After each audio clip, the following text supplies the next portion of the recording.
मध्य प्रदेश के इंदौर में एक लव जिहाद रेप केस के मामले में सुनवाई के दौरान जज द्वारा किए गए सवालों से असहज होने के बाद एक महिला ने जज की शिकायत की। महिला ने कहा कि जज ने कोर्ट रूम के दरवाजे खुलवाकर मेरे बयान लिए और लज्जाजनक बातें भी की। सुप्रीम कोर्ट और महिला आयोग से एक जज की शिकायत करने वाली रेप पीड़िता ने संबंधित जज की कोर्ट से केस ट्रांसफर करने का आवेदन इंदौर के प्रधान न्यायाधीश को दिया है। अब इस मामले में सुनवाई 3 सितंबर को होगी। उधर जज के खिलाफ महिला संगठन ने बुधवार को प्रदर्शन किया और राष्ट्रपति के नाम ज्ञापन भी सौंपा। उन्होंने जज को हटाने की मांग भी की और जिहादी अशरफ ने महिला से लव जिहाद किया और कई बार महिला का शारीरिक शोषण भी किया है। इस मामले में संस्थान दामिनी की पदाधिकारी संभागायुक्त कार्यालय पर प्रदर्शन करने पहुंची। उन्होंने कहा कि न्याय मांगने गई रेप पीड़िता से जज ने अधिकार क्षेत्र से बाहर जाकर खुद अशोभनीय टिप्पणी की। यह आपत्तिजनक है, ये घटना विचलित करने वाली है।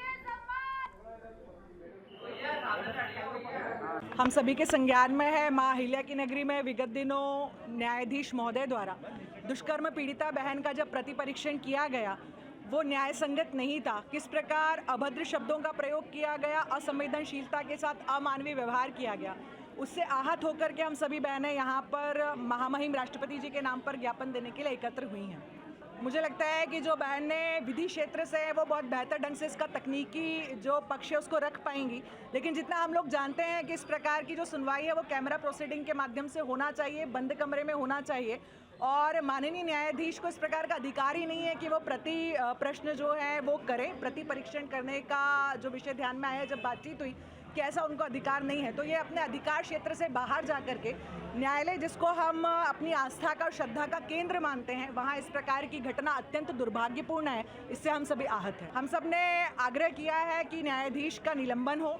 हमारा ये भी आग्रह है कि इस प्रकार के जो केस है उसकी सुनवाई महिला न्यायाधीश के समक्ष की जावे और जितनी भी चीज़ें कानून सम्मत और न्याय संगत तय हैं उसी के आधार पर इस प्रकार की जो विषय आते हैं उसकी सुनवाई उसके आधार पर होना चाहिए। यदि नहीं होती है तो जितने भी समस्त दोषी हैं उनके विरुद्ध कड़ी कार्रवाई होना चाहिए।